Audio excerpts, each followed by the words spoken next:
नहीं रहेगा। अब आप सोचिए अखिलेश यादव पर क्या बीती होगी जब साई साई करता हुआ घर और दो अकेले बैठे और खाना भी पहले लगवा दिया होगा। बताइए, सब ठंडा हो गया होगा। तो रिश्ते में एक तरह से हमारे राष्ट्रीय अध्यक्ष जी के अंकल भी लगते हैं, तो अगर अंकल के रिश्ते में होकर के अगर जा रहे हैं तो बड़प्पन है उनका।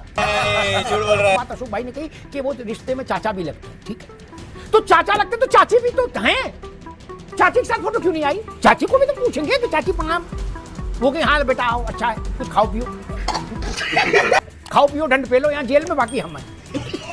मेरी बुद्धि ये कहती है आजम साहब ने ये सवाल भी उठाए होंगे, इसीलिए नौकर चाकर भगाए।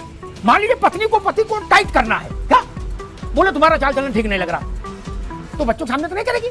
मेरी चिंता ये है, ये बड़ा खतरनाक सीन है कि बच्चे भगा दिए गए।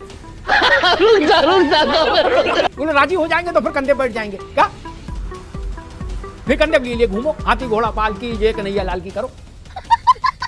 क्या सपा में किसी की इतनी हैसियत है जो अखिलेश जी को ऐसी व्यवस्था में लाख खड़ा कर दे कि चपरासी भी नहीं रहेगा, नौकर भी नहीं रहेगा, कुछ नहीं रहेगा? क्या बोतल पानी भर के रखेंगे, अपनी अपनी बोतल से पानी पियो और 2 घंटा बैठो हमारे साथ। जो कहे बच्चा असदुद्दीन इधर आओ मेरी जान, क्या जब मैंने देखा था तो घुटनों पर इतना इतना चलेगा। अरे बोले ये तो बड़ा बवाल है भाई, कौन सा च्यवनप्राश खा रहे हो, कितना याद रखते हो? जो ज्यादा च्यवनप्राश खा रहे हैं उन नेताओं का भविष्य अंधकार में है, लिख लो। नमस्कार दोस्तों, स्वागत है आपके YouTube चैनल द युवा डिबेट में। तो आज के डिबेट में दोस्तों हम लोग बात करने वाले हैं अखिलेश यादव और आजम खां को लेकर। तो देखिए दोस्तों, किस तरह से जैसे ही आजम खां का रिहाई होता है तुरंत अखिलेश यादव उनसे मिलने जाते हैं और पर्सनली क्या क्या बात करते हैं, जितने लोग अंदर रहते सबको बाहर कर देते हैं। तो आज के डिबेट में एंकर अमिताभ अग्निहोत्री ने काफ़ी ज़बरदस्त तरीके से दोनों को निशाना साधते हुए काफ़ी तगड़ी धुलाई की और बेइज्जती की दोस्तों। तो डिबेट काफ़ी ज़्यादा जोरदार और फनी भी होने वाला है, तो इस डिबेट में आप अंत तक जरूर बने रहिएगा। और अगर गाइस ये डिबेट आपको पसंद आए तो प्लीज़ गाइस वीडियो को लाइक से और हमारे चैनल को सब्सक्राइब करना ना भूलें। तो चलिए ये शुरू करते हैं। यादव जी वो कह रहे हैं नौकर चाकर भी हटा दिए। मैंने कहा था आजम खान बहुत कठिन व्यक्ति है, मैं कठिन शब्द इस्तेमाल करूंगा। बोले चाय ठंडी मंजूर है लेकिन नौकर भी नहीं रहेगा। अब आप सोचिए अखिलेश यादव पर क्या बीती होगी जब साई साई करता हुआ घर और 2 अकेले बैठे। नहीं, आदमी सोचता है कुछ लोग रहेंगे, चहल पहल रहेगी, कुछ बिरयानी आएगी, कोई बात आएगी, है फिर नहीं आएगी कुछ। और खाना भी पहले लगवा दिया होगा। बताइए, सब ठंडा हो गया होगा। आज तक मुझे नहीं लगता अशोक जी कि अखिलेश यादव ने ऐसी मुलाकात किसी के घर जाके की होगी, इतनी सख्त 1 to 1 वाली। उनके यहां लोगों ने आके 1 to 1 की है, लेकिन ऐसा नहीं हुआ कि वो कहीं गए हो और ऐसी सख्त 1 to 1 हुई हो। अशोक जी ये मामला कुछ कैड़ा हो गया नहीं? अमिताभ जी देखिए, आजम खान साहब श्रद्धेय नेताजी के बड़े करीबी थे और उन्हीं के साथ पार्टी की स्थापना भी उन्होंने किया, जैसा कि आपने शुरू में बताया भी। तो रिश्ते में एक तरह से हमारे राष्ट्रीय अध्यक्ष जी के अंकल भी लगते हैं, तो अगर अंकल के रिश्ते में होकर के अगर जा रहे हैं तो बड़प्पन है उनका। तो राष्ट्रीय अध्यक्ष जी हमारे चाहते तो बहुत पहले मिल लेते, उनके यहाँ चले जाते, मिल लेते, लेकिन हम लोग सोचे चलिए कुछ दिन मीडिया वालों को भी काम मिल जाए, कुछ दिन लगातार चलाते रहें, खबरें चलाते रहें, आजम खान साहब यहाँ जा रहे हैं, आजम खान साहब वहाँ जा रहे हैं, ये कर रहे हैं, वो कर रहे हैं, मीडिया वालों को भी कुछ काम चाहिए, तो इसलिए होगा कि चलो लास्ट दिन मिला जाएगा रैली से 1 दिन पहले।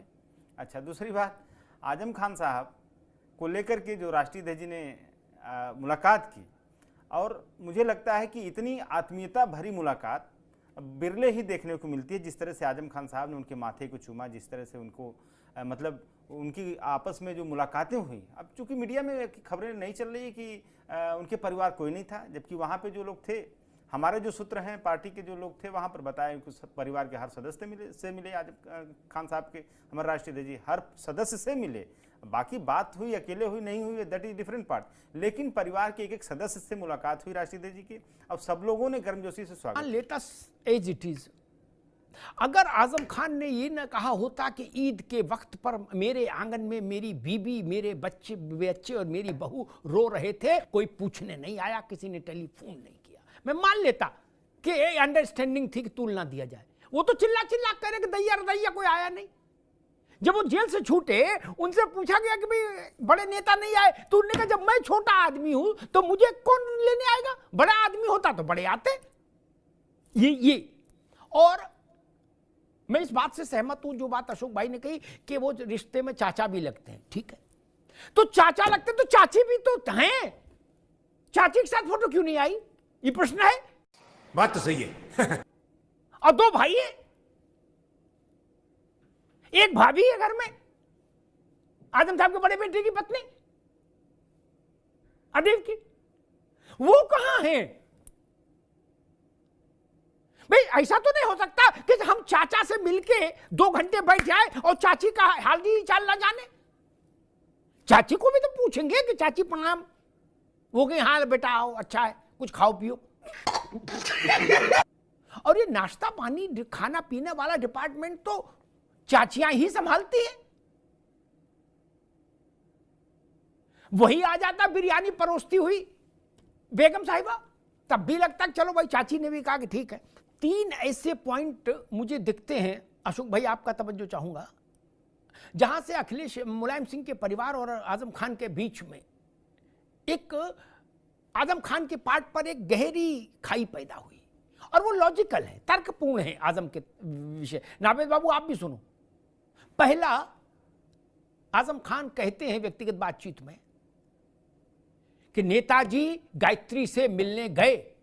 गायत्री चोरी में जेल नहीं गया था, गायत्री मां बेटी दोनों के साथ बलात्कार करने के आरोप में जेल गया था, और नेताजी तुरंत गए, 45 मिनट रहे, बोले मेरे बच्चा चिंता न करना, हम आ गए हैं, खाओ पियो दंड पे लो यहां जेल में, बाकी हम हैं। दुबराना नहीं। आजम खान पूछते हैं व्यक्तिगत बातचीत में, हो सकता है उन्हें अखिलेश जी से भी पूछा हो, वो विचित्र व्यक्ति हैं, पूछ सकते हैं। मैं उनके साहस को जानता हूं कि वो क्या कर सकते हैं, व्यक्तिगत तौर पर जानता हूं, वो पूछ भी सकते हैं। और दूसरी बात, पुराने लोगों को याद होगा, मायावती की सरकार गई, नेताजी आए, शपथ के बाद शाम को 5 बजे जो उन्होंने पहले सीएम ऑफिस में बैठ के जो फाइल पर सिग्नेचर किए, वो कौन सी फाइल थी? वो रघुराज प्रताप सिंह राजा भैया और उनके पिता उदय प्रताप जी के ऊपर से पोटा हटाने की फाइल थी, ठीक। और जब रघुराज प्रताप जेल से छूटे तो जेल में उनको लेने के लिए किसको भेजा था मुलायम सिंह जी ने? नावेद को भी याद होगा, सबको याद होगा, मुझे तो है याद। क्या उन्होंने कहा था, तुमको जाना चाहिए, माला लेके जाओ, और नारा लगा, जेल का फाटक टूटा है, राजा भैया छूटा है। क्या आजम खान पूछते हैं कि मेरी हैसियत इतनी भी नहीं थी है कि राजेंद्र चौधरी को भेज देते, बाकी छोड़ो, मान लो व्यस्त थे सब, मान लो नीटू ही चले जाते, वो भी ठीक था। नावेद बाबू गलत नहीं कह रहा, मतलब नीटू जाते तब भी माना जाता अखिलेश जी का ही मामला है। नहीं, शिवपाल जी जा सकते थे, प्रोफेसर साहब जा सकते थे। तो कुछ सवाल तो जायज है जो आजम खान उठाते हैं, और मेरी बुद्धि ये कहती, मेरी जानकारी नहीं, मेरी बुद्धि ये कहती है आजम साहब ने ये सवाल भी उठाए होंगे, इसीलिए नौकर चाकर भगाए। अरे बाप रे, ये तो धोती खोल रहा है। अन्यथा मोहब्बत की बात में नौकर चाकर भगाने की क्या बात है? अगर 2-2 हाथ नहीं करना है, फरियाना नहीं है, तो नौकर चाकर नहीं हटाए जाते। घर में, ओपी सिंह जा रहा हूं, घर में पति पत्नी के बीच में जब बहुत कोई बड़ा संघर्ष हो, ओसामा बाबू आप भी सुनो, तो बाप और मां दोनों बच्चों से कहती है कि तुम लोग दूसरे कमरे में जाओ, कहती है ना? नावेद बाबू हां बोलो। मान लीजिए पत्नी को पति को टाइट करना है, क्या बोले तुम्हारा चाल चलन ठीक नहीं लग रहा, तो बच्चों के सामने तो नहीं करेगी। या पति को कुछ कहना है कि तुम खाना नहीं बनाना जानती हो, तो बच्चों के सामने तो नहीं कहेगा ना, बच्चों की तो मां है वो क्या कहेगा? या 100 रुपया देगा कि जाओ तुम लोग आइसक्रीम लेके आओ, नीचे जाओ, फिर लड़ाई होगी। और मान लीजिए मधुर बात करनी है, बोले भाई तुम्हारी मां कितना अच्छा खाना बनाती, बोले देखो तुम्हारे पापा कितना अच्छा बिजनेस कर रहे हैं, तो ये तो बच्चों के बीच में ही होगी, इसमें बच्चे क्यों भगाए जाएंगे? मेरी चिंता ये है, ये बड़ा खतरनाक सीन है कि बच्चे भगा दिए गए।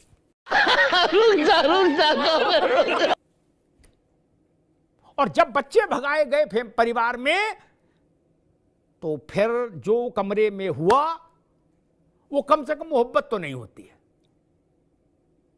वो तनातनी होती है। वो रूठे हम झूठे, बोले जान बची लाखों भाई, बोले यार नाराजी रहे क्या, बोले राजी हो जाएंगे तो फिर कंधे बैठ जाएंगे क्या, फिर कंधे लिए लिए घूमो, हाथी घोड़ा पालकी जय कन्हैया लाल की।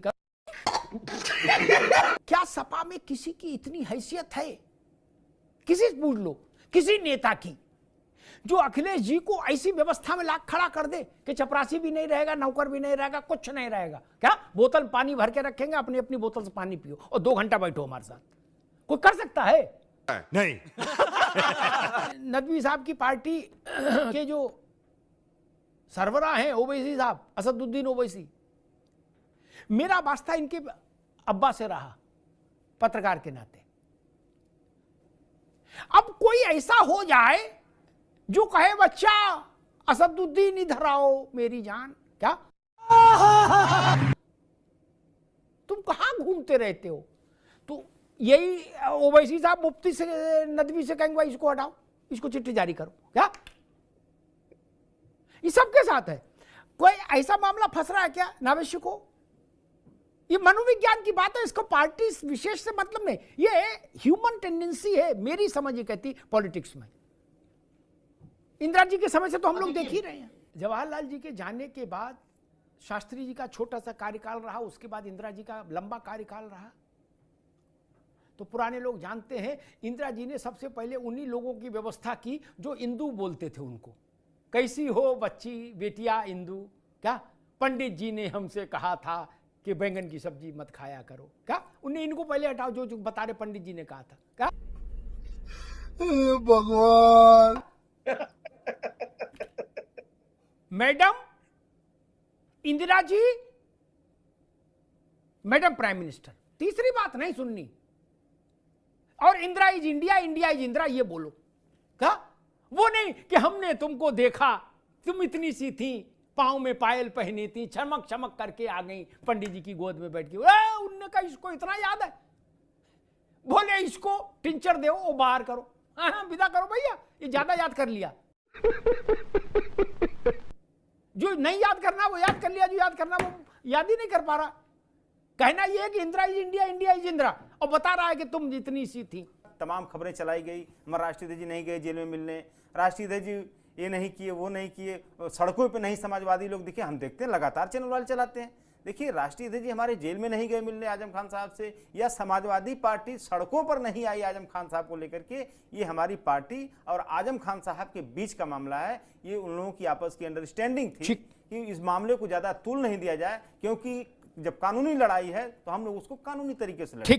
ठीक अशोक जी, बड़ी बैठक थी तो जिनकी आज चर्चा है मेल मुलाकात की, उन्होंने बचपने का नाम लेके भाषण शुरू कर दिया था।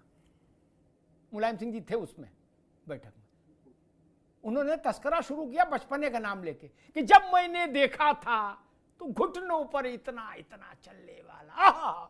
अरे बोले ये तो बड़ा बवाल है भाई, कौन सा च्यवनप्राश खा रहे हो कितना याद रखते हो, है क्यों रखते हो? मसला ये है तुम्हें इम्तिहान देना है, नहीं ये जीके का सवाल है, नहीं फिर क्या को याद रखते हो? ये सबको समझ लेना चाहिए, कोई पार्टी इसका अपवाद नहीं है। जो ज्यादा च्यवनप्राश खा रहे हैं उन नेताओं का भविष्य अंधकार में है, लिख लो। कि आप कैसे हैं, हम अच्छे, बोले बेटा तुम कैसे हो, बोले हम भी अच्छे हैं, बोले स्वास्थ्य ठीक है, बोले ठीक है, बोले दवा टाइम से खा रहे हो, बोले खा रहे हैं। इसमें 5 मिनट 10 मिनट बाल बच्चों के बारे में पूछ लिया, 15 मिनट, और 2 घंटे कौन सी कथा हुई? उसकी तो गिरहे खुले, उसकी तो पर्दे खुले। सत्यनारायण की कथा थी, देवी पुराण था, पुराण का वाचन था, क्या था कुछ पता तो लगे। और भारत के राजनीतिक इतिहास में यह तो सामान्य परंपरा है, ये ओपी सिंह जी के यहां भी है, नदवी साहब के यहां भी है। वीडियो में अंत तक बने रहने के लिए धन्यवाद दोस्तों। अगर दोस्तों ये वीडियो आपको पसंद आए तो प्लीज़ गाइस वीडियो को लाइक शेयर और हमारे चैनल को सब्सक्राइब कर ही लीजिए।